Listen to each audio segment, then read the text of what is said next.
Kau punya lepas tak lepas.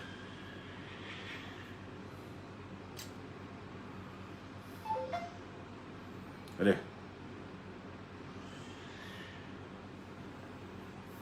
Tu. Ada. Okey. Assalamualaikum warahmatullahi wabarakatuh.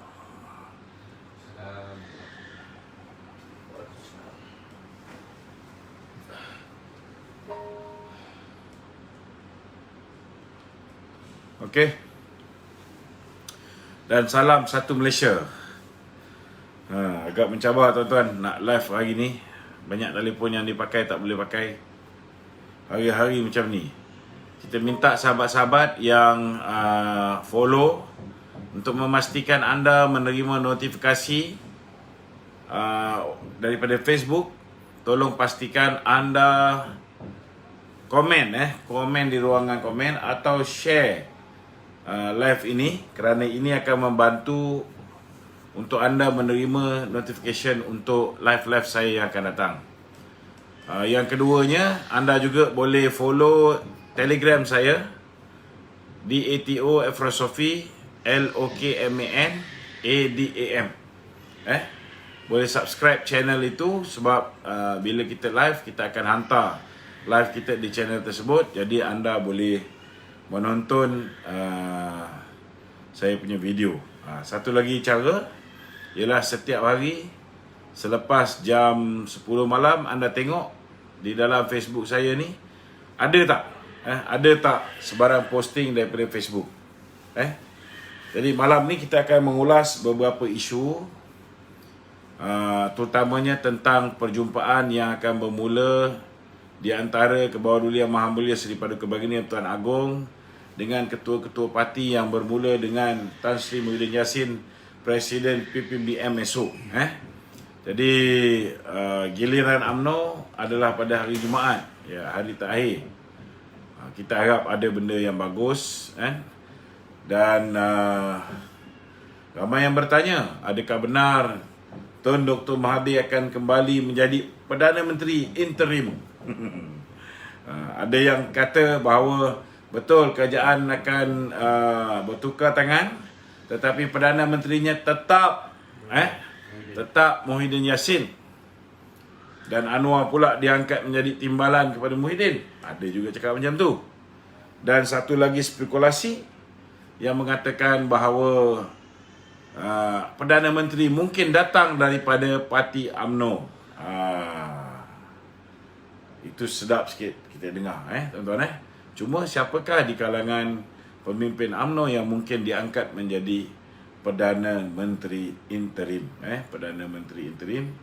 Jadi tanpa melengahkan masa, kalau siapa ada sebarang pertanyaan, bolehlah ajukan terus kepada saudara Wan Kuris di talian nombor 017 34 5 3445 120. Baju ni baju ni, terima kasih. Baju ni saya tunjuk sikit. Okey. The Rise of Fallen. Siapa yang berminat dengan baju ni boleh cari Bob. Bob ni adik kepada Datuk Megat Zulkarnain.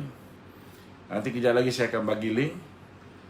Boleh tempah daripada saudara Bob, insya-Allah. Okey. Okey, Datuk. Silakan. Besok adalah hari di mana sebenarnya hari Rabu, apa yang kita fahamkan, hari Rabu pagi itu memang rutin Perdana Menteri menghadap. Hari Rabu pagi rutin Perdana Menteri menghadap Tuanku sebelum mesyuarat kabinet. Sebelum mesyuarat kabinet. Okey, Datuk jangka adakah mesyuarat yang dibuat tu nanti berkisar dengan tentang perubahan kerajaan ataupun perubahan kabinet ataupun saya rasa kemungkinan besar Tan Sri Muhyiddin ada dua audiens dengan Tuanku ni. Untuk besok pagi itu lebih kepada mesyuarat kabinet, benda-benda biasa yang mungkin dibentangkan kepada baginda Yang di-Pertuan Agong. Mungkin adalah sikit hint-hint Tuanku akan bagi, tetapi bila giliran parti-parti ni ada kemungkinan juga akan diberi peluang kepada Tan Sri Muhyiddin untuk berbincang sebagai ketua parti, bukan sebagai Perdana Menteri. Betul parti lah. Ha. Okey tu, apa ni sebenarnya Ni apa yang kita rasa, Apa yang kita rasa. bukannya semestinya betul. Jadi apabila tuanku dah kata sanggup menerima ataupun memanggil semua ketua-ketua parti ni, biasanya apa yang akan berlaku sebenarnya? Biasanya? Apa tujuan dia sebenarnya? Semalam kita dah bercerita pasal bab ni, kan? Banyak spekulasi, kan? Antara spekulasi ni ada yang mengatakan bahawa mungkin darurat nak dilanjutkan. Okey. Mungkin apa ni akan membincangkan tentang peranan setiap parti untuk berhenti gencak senjata, terlibat membantu kerajaan. Jadi ada kemungkinan juga akan ada proposal, kan, diwujudkan sebuah kerajaan interim yang melibatkan semua parti politik, kan? Ini mungkin berlaku. Ini bacaan kita. Tak semestinya betul. Ya. Jadi anda katalah perjumpaan tu lebih ke arah kepada untuk menukar kerajaan ataupun melantik Perdana Menteri interim. Datuk rasa pada pandangan Datuk, siapakah yang lebih sesuai untuk memimpin sebenarnya dalam satu koalisi ni? Tak boleh tanya pandangan saya. Kalau tanya pandangan saya nak Datuk Seri Najib jadi Perdana Menteri. Kan? Tak, Kerana saya yakin bahawa rakyat Malaysia lebih daripada separuh mahukan Datuk Najib menjadi Perdana Menteri. betul. Itu boleh kita lihat dengan sangat jelas di dalam Betul. mana-mana undian, poll, research yang dibuat. Ya. Kecuali research yang dilakukan oleh kroni-kroni Muhyiddin, macam Dr. Ais buat, kan? Beberapa tempat lain lah, yang tidak neutral, kan? Kalau neutral biasanya memang Datuk Seri Najib masih menjadi pujaan ramai. Tapi itu yang rakyat nak, kan? Tapi kuasa yang melantik Perdana Menteri interim ni terletak di tangan tuanku. Saya rasa kali ini tuanku akan lebih berhati-hati. Bila dia lebih berhati-hati ni, dia akan pastikan nak melantik seseorang tu biarlah seseorang yang bila namanya disebut tak ada orang yang membantah. Betul tak? Ya. Sepatutnya.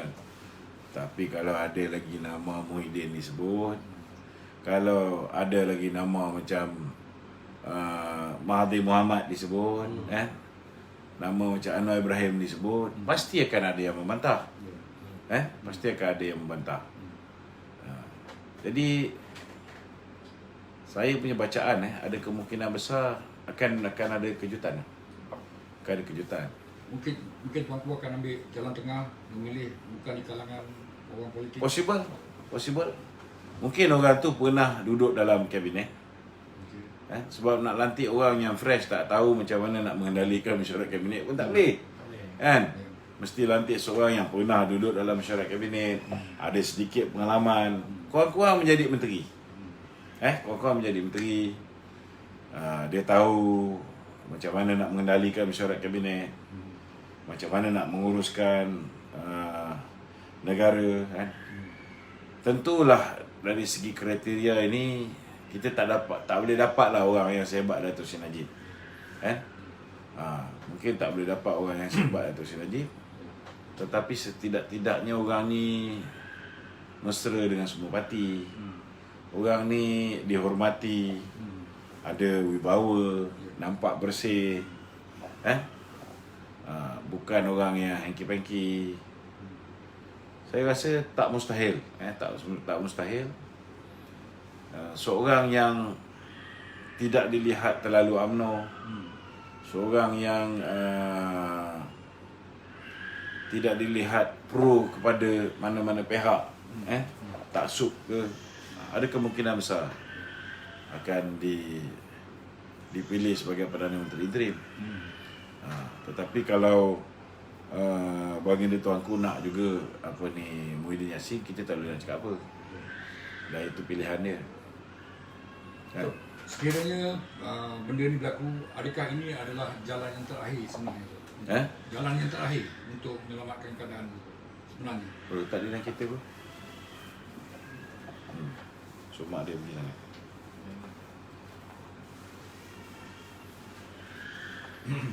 Kuat-kuat sangat dia. Hai anak Najib ni setiap kali kita buat live itulah masa dia nak masuk bilik ni. Jadi memang sedikit mengganggu lah. Dia pun nak masuk live sama. Itu masalah dia. Okey. Okay, apa ni? Sekiranya ini berlaku lah Datuk Datuk rasa kalau dari segi sejarah itu agak-agak golongan profesional ni bukan orang macam Tengku Zafrul lah. Ya. Memang betul nampak neutral kan. Tapi bila dia dalam kuasa, dia lebih berpolitik. Dia dah jadi sama macam Ling Hua Eng kan.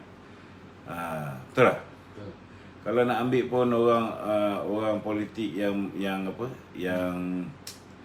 bak kata orang tu yang nampak neutral sikit, yang pernah duduk dalam kabinet banyak orang yang pernah duduk dalam kabinet. Datuk Seri Najib, antaranya Datuk Wahid yang Maybank. Datuk Wahid ke Dr. Wahid? Datuk Wahid. Datuk Wahid. UEM di Maybank. PNB kan. Orang macam tu. Datuk Seri Wahid. Datuk Seri Wahid kan. Orang macam ni dia walaupun dia bekas banker tapi dia ada pengalaman duduk dalam kerajaan. Dia KUB. Kan? Dan kita harap kalau orang macam ni naik, dia tak adalah menyebelahi bank sangat. Macam mana yang Zafrul hari ni berlaku. Kan? Ramai kaki tangan bank pun minta harap-harap supaya diberikan moratorium.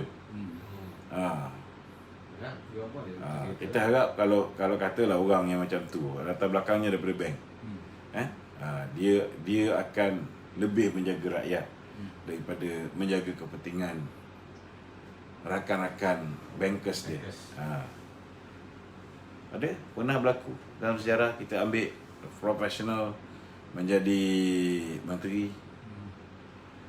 Zaman Muhyiddin ni dia letak CEO CIMB Tengku Zafrul kan. Cuma masalah Tengku Zafrul ni itulah dia menjaga kepentingan bankers kan.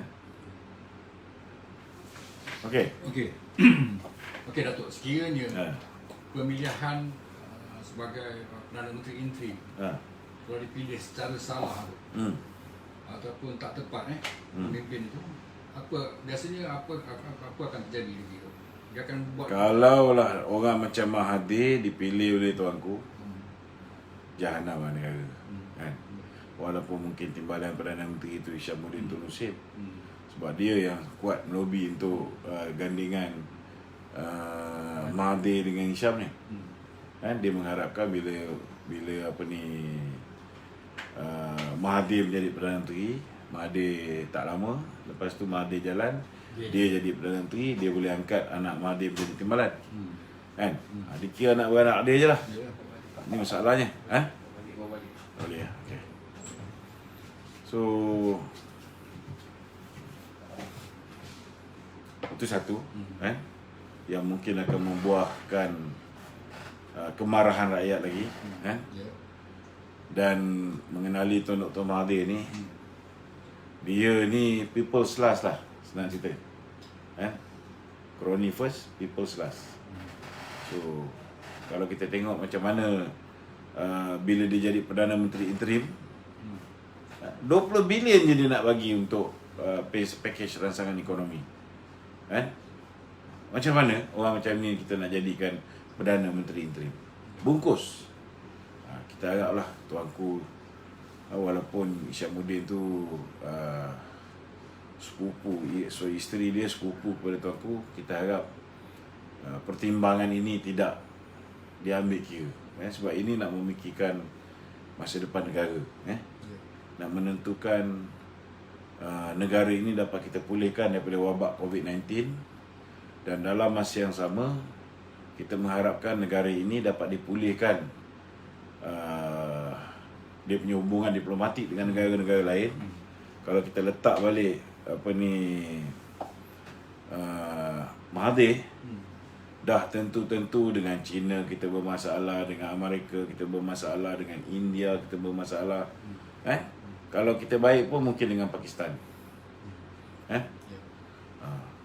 Jadi bahaya kalau diletaknya gandingan Mahathir dan Isyamuddin ni. Keduanya orang macam Muhyiddin. Kalau orang macam Muhyiddin yang telah jelas ternyata gagal, diangkat. Kalau lah lepas ni Anwar Ibrahim menyokong Muhyiddin, memang betul lah dia memang dari segi kerajaan dia akan jadi lebih stabil kerana dia ada jumlah ahli parlimen yang mencukupi. Tetapi dia tidak ada sokongan rakyat. So bila kerajaan itu tidak ada sokongan rakyat,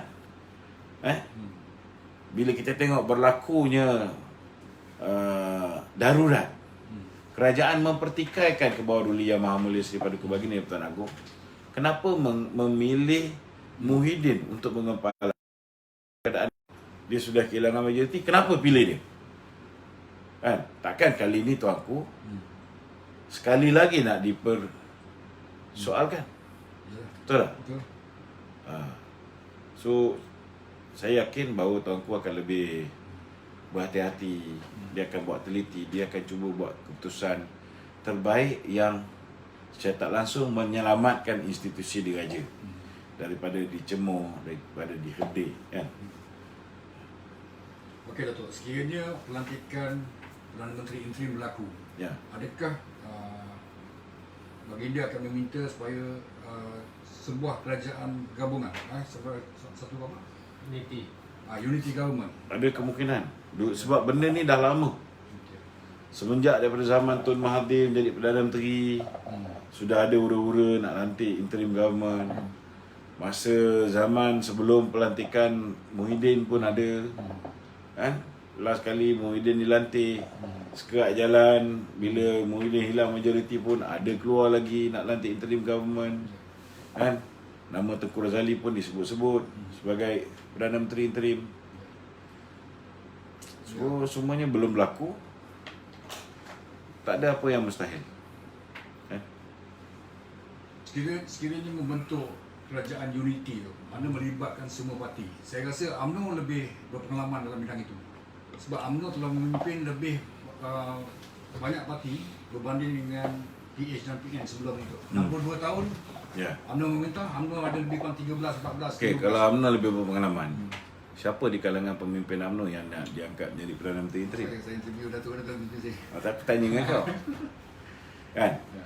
Persoalannya sekarang ni ialah sepatutnya bila UMNO menyertai kerajaan, segala pertuduhan berniat jahat, malafide dan pertuduhan yang bermotifkan politik, dan politically motivated.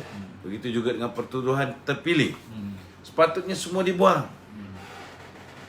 So kalau pertuduhan terpilih ni semua dibuang, sudah pasti pilihan nombor 1 Datuk Seri Najib. Tapi disebabkan Datuk Seri Najib berhadapan dengan pertuduhan terpilih kerajaan Mahathir yang diteruskan oleh Muhyiddin, maka kalau tuanku pilih Datuk Seri Najib, maka orang akan kata, oh ni mungkin kerana hubungan dia baik dengan Datuk Seri Najib. Orang akan kata kerana dia sama-sama daripada Pekan, kawan sejak daripada kecil. So akan berlaku spekulasi-spekulasi macam ni. Tapi sebenarnya itulah yang terbaik untuk Malaysia.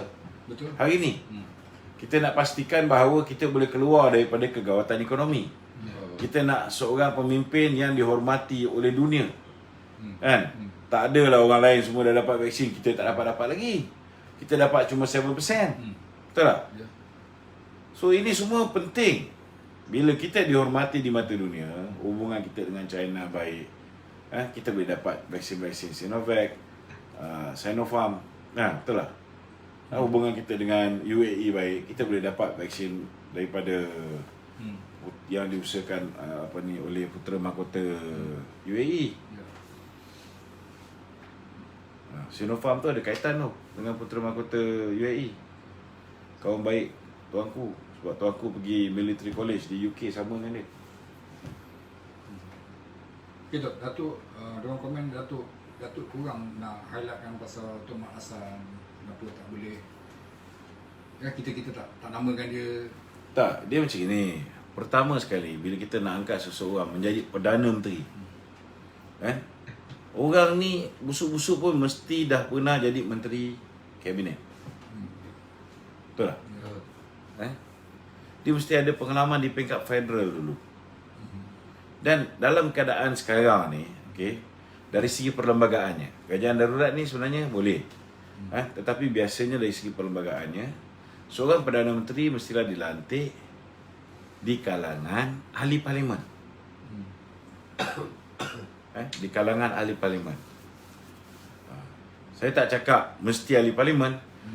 Kerajaan darurat di bawah bidang kuasa tuanku. Dia nak lantik KSN pun boleh. Dia nak lantik Tok Mat pun boleh. Dia nak lantik sesiapa pun boleh.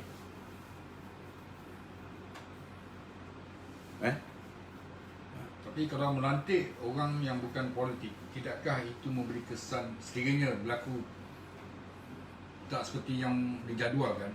Tidakkah Itu sebab saya cakap mesti tuanku akan ambil kira juga. Kau nak lantik seseorang tu mestilah orang yang ada pengalaman, pernah duduk dalam kabinet, pernah lihat bagaimana orang macam Tun Mahathir ke, Pak Lah ke, Muhyiddin ke, Datuk Seri Najib mengendalikan mesyuarat kabinet. Kalau dia tidak ada pengalaman, Ya. payah nanti. Betul tak? So experience is very important. Terutamanya dia nak dilantik untuk menyelesaikan krisis. Kita hari ini berada dalam keadaan krisis. Krisis kita pertama sekali, krisis yang paling bahaya sekali ialah krisis keyakinan pelabur terhadap negara ni.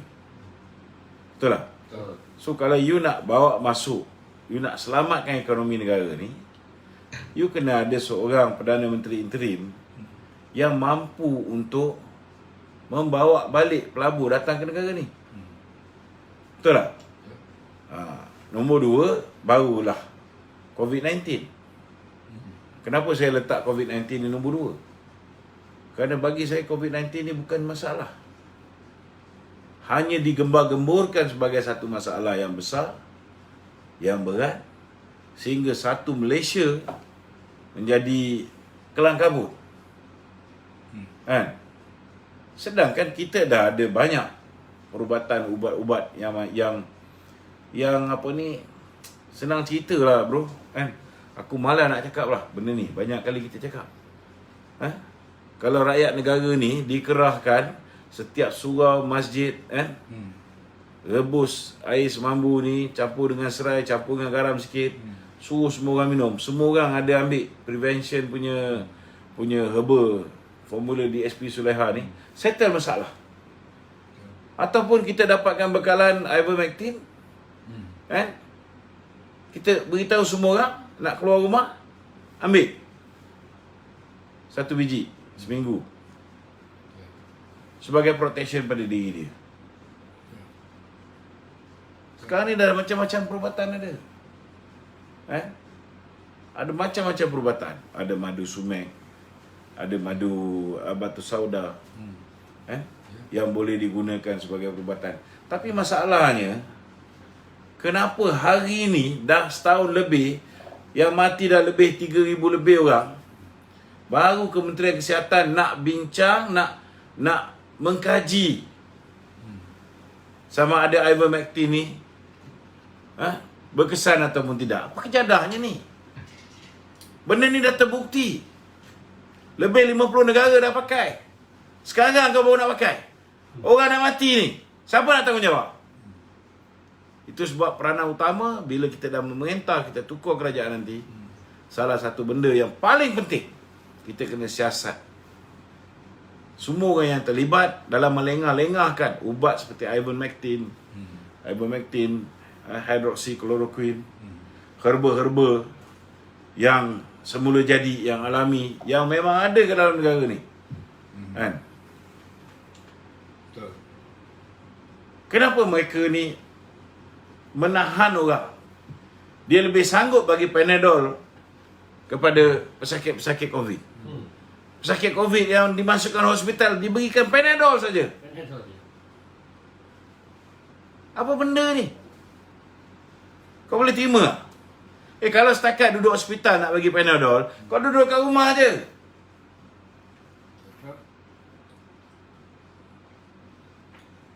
Sekurang-kurangnya kita buat lebih baik daripada dia. Pesakit-pesakit kita yang mana datang cari kita punya air semambu ni, Alhamdulillah. Alhamdulillah. Tidak ada seorang je yang, tak ada seorang pun yang tak sembuh. Semua sembuh. Cuma ada satu orang je, lepas dia sembuh tu, dia banyak minum detox punya ubat. Dia banyak minum detox punya ubat, dia terkena lagi sekali. Sebab dia tak makan ubat prevention, dia makan ubat yang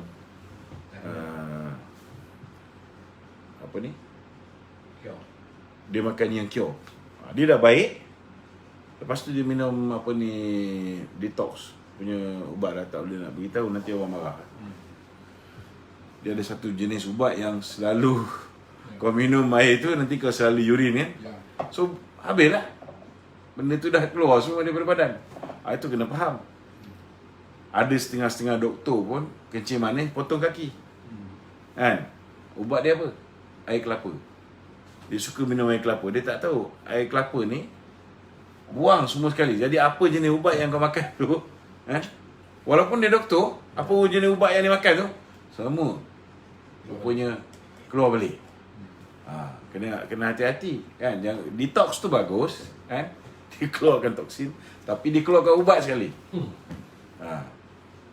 So kalau ada kerajaan barulah, kerajaan yang bersedia untuk mengkaji semua jenis perubatan yang ada ni, dah lama settle lah.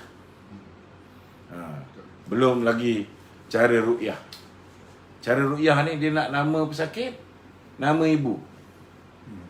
Itu je. Dia doa daripada Mekah, hilang. Ini kalau aku cerita benda ni, ada orang tak percaya. Betul tak? Tapi aku orang yang pertama sekali, bila orang sampaikan sesuatu tu, aku tak tolak.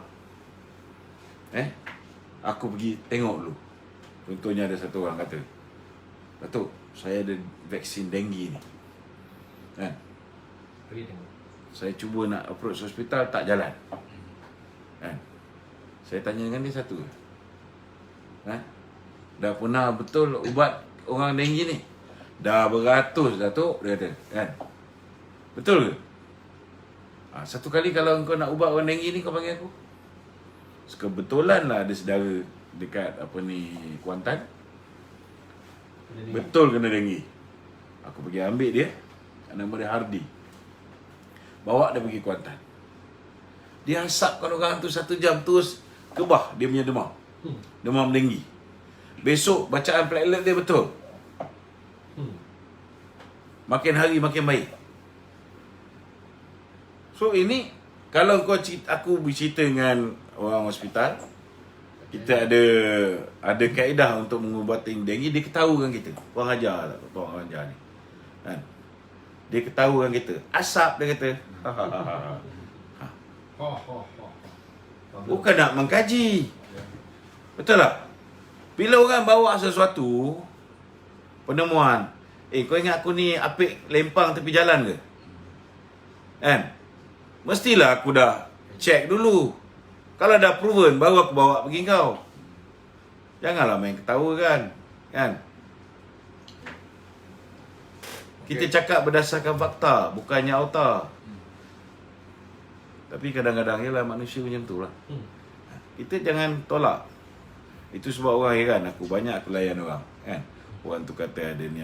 Aku pergi dulu. Kau boleh buktikan? Kalau kau boleh buktikan, kenapa tidak? Macam DSP Suleha ni. Polis pun dah 698 orang sihat sembuh. PKP 1. Ha. Masa PKP Kau ingat aku ni tak ambil risiko ke? Tolong jualkan dia punya ubat. Kau ambil risiko. Tetapi bila aku ambil risiko ni? Mula-mula si dia datang jumpa aku tu, aku buat layan tak layan je. Sehingga satu hari tu dia bawa aku jumpa DSP. Bro, this lady is the first OCS wanita. And she's supposed to be the first wanita punya OSPD. Tan Sri Puji letak jawatan, ni pencennya. Besok nama dia hilang. Kalau tidak, dia dah OSPD. So, bukan jalan-jalan orang. Masa dia dalam PDRM tu, dia jaga bahagian apa ni, bilik gerakan yang apa ni, handle COVID. Semua frontliner kita semua dia bagi benda ni. Kau tak pelik ke? Polis boleh settle benda ni, pakar perubatan tak boleh. Kau percaya pakar perubatan kita tak tahu macam mana nak selesaikan masalah COVID? Our health punya officer semua well educated and they are expert tau.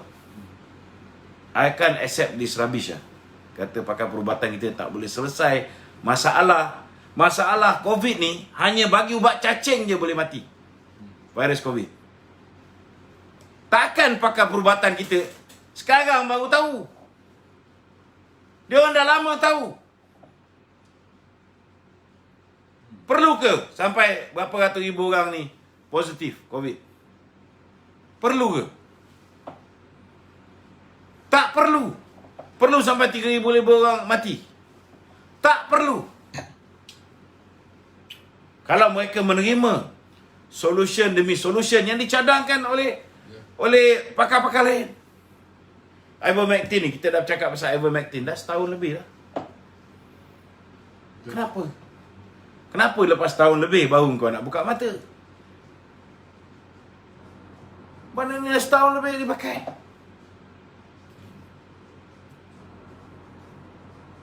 Itu sebab aku duk haraplah tuanku ni besok lah jauhilah manusia-manusia macam Muhyiddin ke Mahathir ke ini semua menghancurkan negara. Mungkin selepas ni katalah Muhyiddin dapat mandat, dia dapat sokongan daripada Anwar Ibrahim contohnya, dia ada kerajaan yang stable, mungkin ada 120, 130, tak goyang, orang beli sana sini tak goyang, mungkin dia boleh perform lebih baik. Tetapi orang tak boleh lupa, kalau lepas ni kau boleh perform lebih baik, kenapa sebelum ni kau tak boleh perform? Orang takkan lupa. Aku yakin lepas ni, bila dia punya kerajaan stabil, dia akan fokus jaga rakyat. Memang dia akan boleh perform lebih baik. Memang COVID ni boleh jatuh, jumlah angka tu boleh jatuh. Tetapi aku akan pertikaikan, kenapa sebelum ni kau tak buat? Adakah kerana engkau mengharapkan virus ni masih lagi berkitar dalam pasaran supaya engkau boleh bertahan sebagai Perdana Menteri? Itu akan menjadi persoalan. Itu akan jadi persoalan. Ada terlalu banyak kaedah untuk selesaikan masalah ni. Apatah lagi kita sebuah negara yang beriklim panas. Kau buat kerja-kerja gila, buat sanitasi di kawasan awam. Dalam keadaan negara kita ni 26 degree Celsius dan ke atas, COVID ni semua mati. Kau bazir duit rakyat pergi buat sanitasi awam ni buat apa? Pergilah masuk dalam bangunan, kan? Dia buat atas jalan kat tiang lampu. Nak tunjukkan kau buat kerja atas jalan tiang lampu. What the hell is this? kata orang muda-muda ni, tak boleh brain lah this kind of stupidity. Tak boleh brain. Tak boleh masuk kepala dia orang kata. Kan? Okey. Okey Datuk. Dengar cerita lah tu dengar cerita ada usaha ataupun gerakan yang dibuat sendiri oleh Kabinet PBBM untuk memujuk Tuanku supaya menerima Tun Mahathir kembali menjadi Perdana Menteri. Kabinet PBBM? Di kalangan PBBM lah. Di kalangan PPBM yang pro Mahathir lah. Ya. Memanglah ada. Usaha tu ada. Dan ada juga orang UMNO yang terlibat.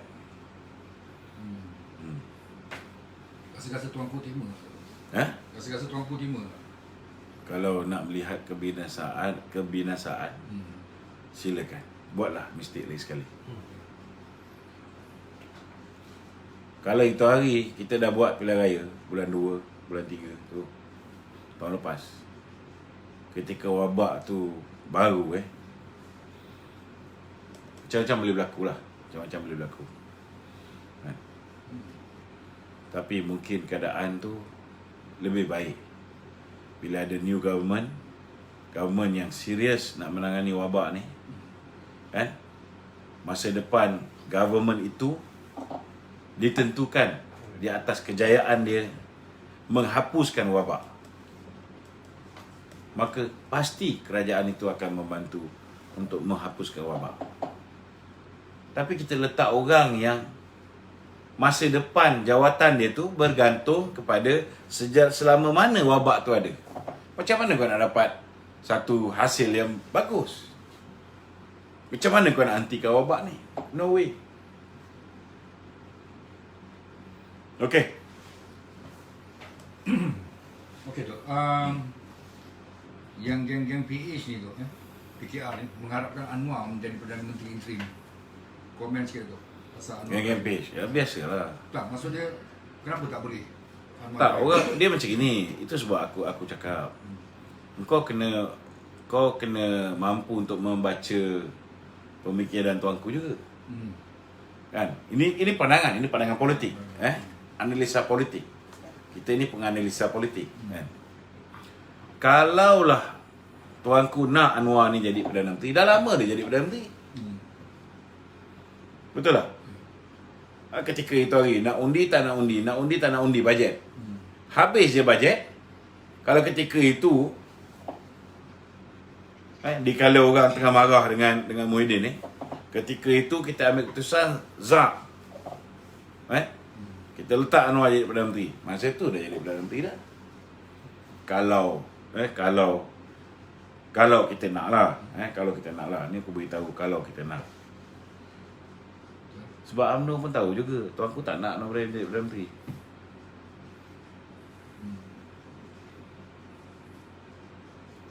Bukan semua orang boleh jadi Perdana Menteri ni. Ya.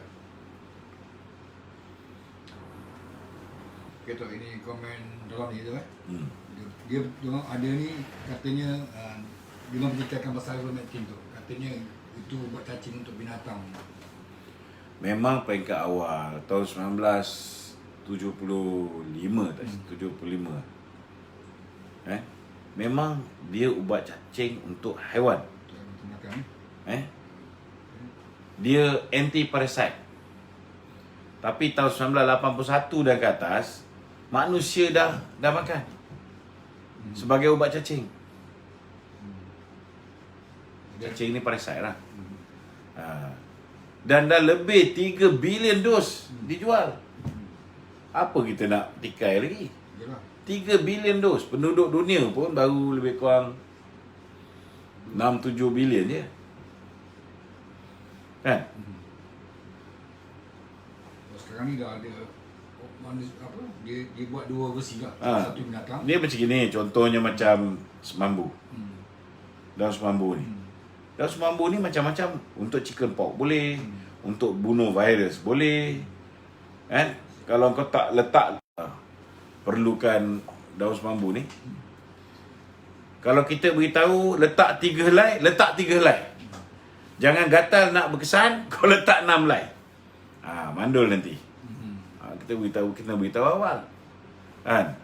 Dan kalau kau belum kena positif, jangan ambil herba untuk pemulihan. Sebab herba pemulihan tu memang kandungan dia lebih keras, lebih kuat supaya boleh membunuh virus yang sudah berada dalam badan.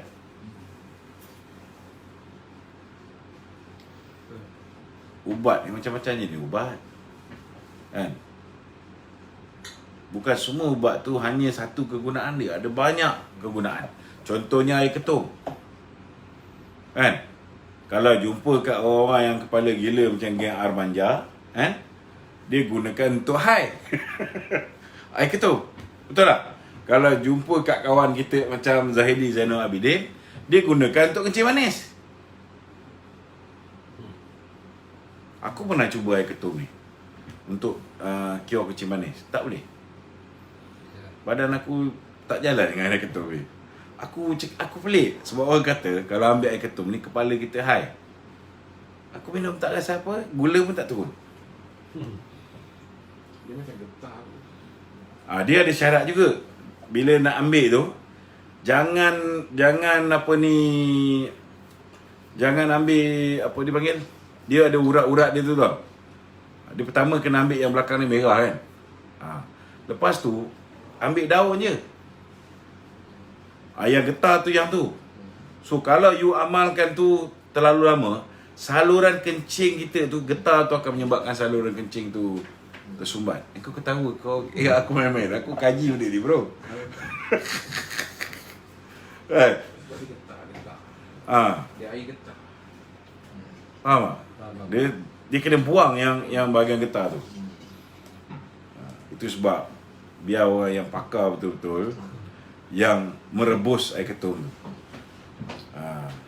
Mungkin cara aku rebus tu tak betul lah kan. Tapi ada orang masakkan untuk aku pun sama ke, tak berkesan. Aku boleh check aku punya gula kan macam ni kan. Saya ni boleh check gula-gula ni tuan-tuan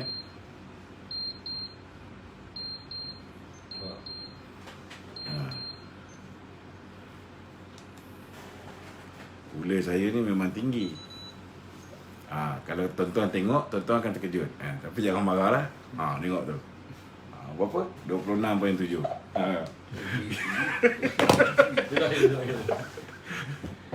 Minum air putih. Pakai insulin. Tapi kadang-kadang tertinggal insulin tu kan. Tak rajin. Itu biasa. Aku pernah sekali ada ingat saya masuk hospital lah. Tu sekali je lah masuk hospital. Pergi teman Datuk Jamal Yunos. Dia demam. Pergi teman dia. Dia kata, kau pergi check kau punya kencing manis. Check 26, 27 kan. Terus kena tahan. Padahal biasa. Kita lari lah sekejap kan. Takkan nak masuk what? Tak, tapi kalau orang lain, kalau macam gini, breathing dia tombang lah. Tapi kita tak rasa. Tak rasa lah. Tapi apa ni, kita dah lari kan, ada pula yang telefon, masuk hospital kan. Masuk lah. Duduk lah, rehat 2-3 hari kan. Masa discharge tu, gula kurang tu? Kurang lah. Masa discharge? Duduk dalam hospital takkan tak kurang. Dia masuk air garam. Dia sebenarnya yang paling penting sekali rehat. Jaga makan satu hal, exercise. Itu sebab aku sakit ni. Aku punya gula tak boleh turun. Kalau misalnya dia orang buka Taman Tasik Tetiwangsa ni, kurang-kurang tu dalam belas-belas. Kan? Belas pun tinggi dah. Betul tak? Tapi bila time PKP bodoh ni, dengan Tasik Tetiwangsa pun dia tutup. Ingin aku. Kan? Dah lah nak main golf tak boleh. Kan? Main golf tu kurang-kurang bagi jalan kita jalan kaki. Kan? Adalah juga jalan. Tak boleh, dia kena jalan. Nak jogging tak apa nak kuat. Kan? Tapi at least jalan. Kalau setakat jalan 2 jam ni boleh senyum lagi lah. Ajak Wan tak nak. Okey. Ya dok, ada orang hantar tu.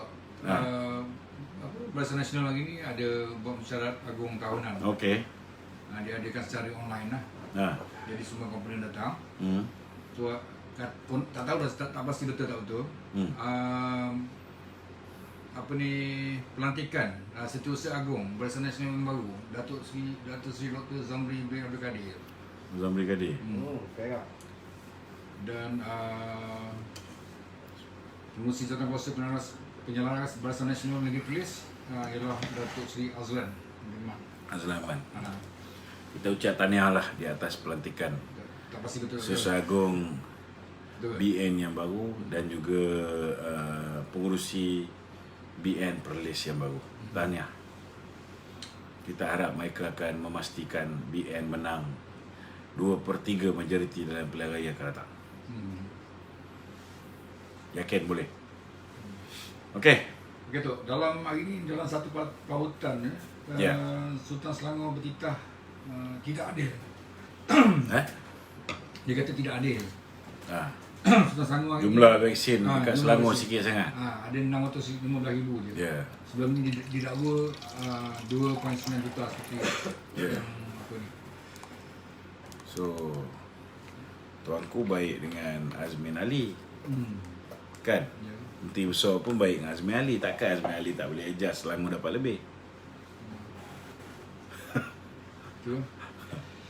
So kena gunakanlah kabel-kabel yang ada untuk dapat vaksin lebih.